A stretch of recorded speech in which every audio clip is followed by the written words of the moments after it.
Hello everyone, my name is Kevin, and I just figured out the problem I was having, and today is the first episode of Vengeance of the Long Island Road. Most people call it the LARR. I just screwed up because I'm monitoring my mic, and just thought it wasn't recording, and now I figured it out. But first, before I bring up everything, and after that little tangent, first we gotta talk a little bit about the LARR. So the Long Island Road is a commuter rail network that brings passengers from the towns and suburbs of Long Island to New York City via Penn Station in Midtown Manhattan, Atlanta Terminal in Brooklyn, and Jamaica Station in Queens, which Jamaica is the main station where you usually would switch to go to different trains. Though there are other stops in Queens and Brooklyn, those pass through are the main ones. The Long Island Road has a long history, and really long, because in 2020 right now, the Long Island Road has been around for 186 years, and it's the longest railroad to ever be under its original charter name, which was created back in 1834.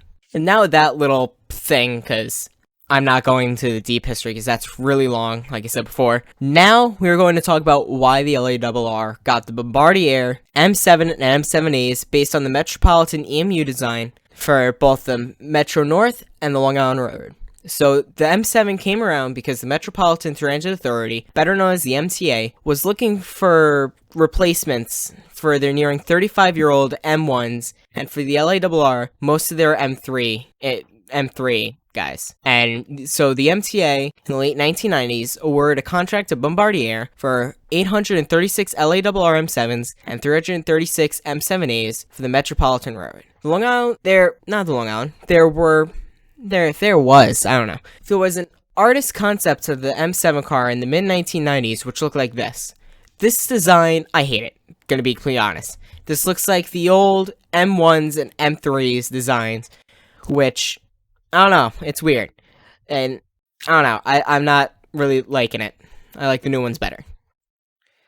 So the M7s were made in two designs. The M7s, which were used on the LARR, and had the LARR cab signaling system, and had overrunning third rail, which just means the shoe which picks up the electricity runs on top of the rail. Where the M7As were only used on the Metro North Railroad, and used the Metro Northern cab signaling system, and used underrunning third rail, which means the shoe picks up from the underside of the third rail. And the M7 also had smaller differences. So the M7 for the LARR had a blinking red light and beeps for when the doors are closing, where the M7As has a flashing strobe light and a different beep for when the doors are closing. Also, the M7As had a cover for the air conditioners because they had really low hanging branches, and the LARR doesn't really have that except for its diesel areas. And the seating arrangement on either car are opposites. So the M7, all the main chairs sit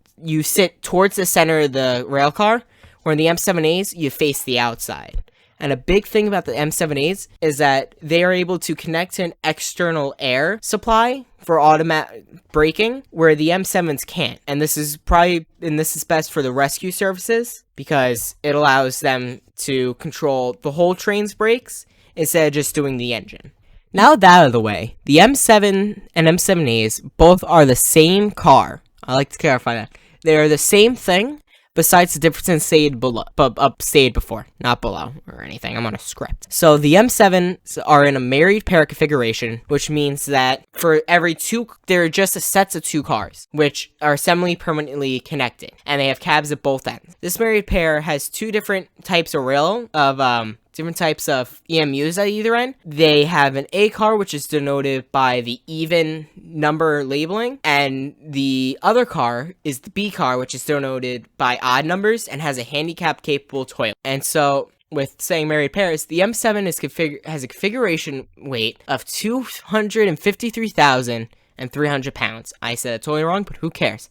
Has a total length of 170 feet, each car being 85 feet. Its total width is 10 feet and 6 inches. It has 211 seats, 110 being in the A car and 101 being in the B car. The M7's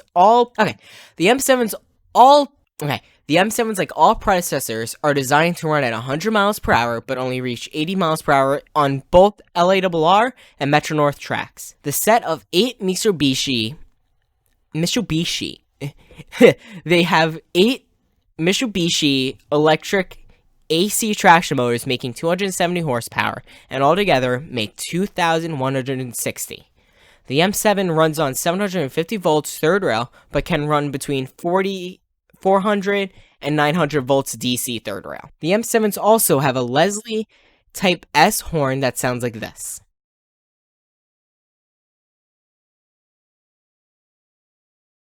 The M7 had a pretty good introduction. Besides, the car swayed a lot when they first went into service and required modifications to fix that. Then, late 2006, MTA had begun replacing all M7 armrests and paid over $100,000 to customers who filed complaints. The reason for this is that the factory installed armrests would rip hands and tear them when sitting. So they redesigned them, and the design was built to protect your beautiful pockets and had a more fabric-friendly rubber. That was great speaking. Okay, then in the fall of 2006, the M7's A's started experiencing serious braking problems due to leaves on their right-of-way.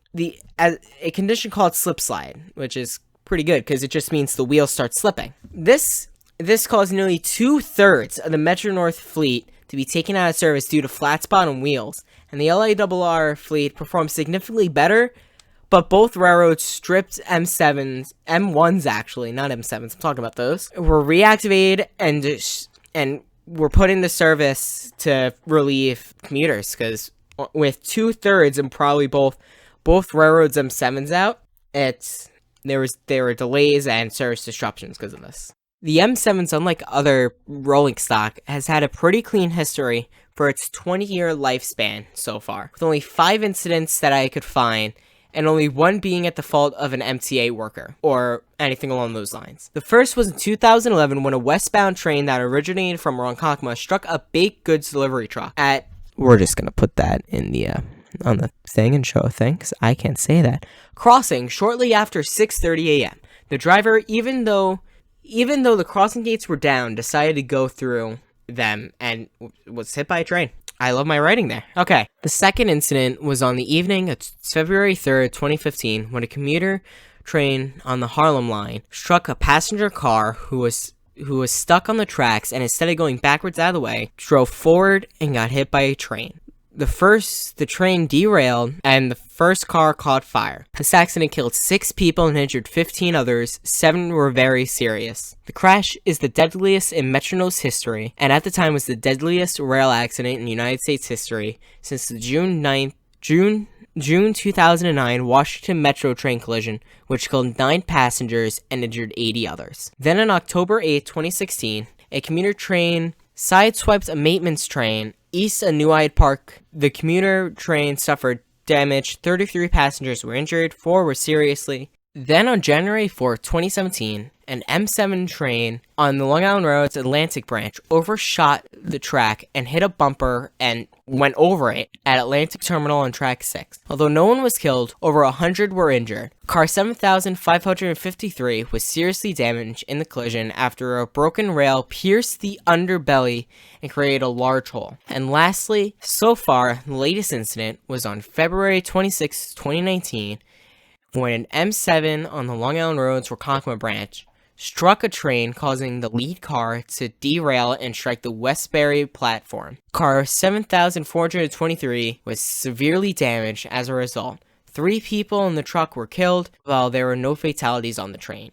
The M7 and M7As are having a great life on both rails, and I don't see them leaving soon, especially because the MTA are now receiving M7 and M7As, which are replacing all the older M3 EMUs, and to add increased capacity for the east side access, which will bring the Long Island Railroad to Grand Central Terminal, and allows some lines of Metro North's railroad to go into Penn Station. Both railroads will run these trains for years to come, and I can't wait to see what will replace all of them.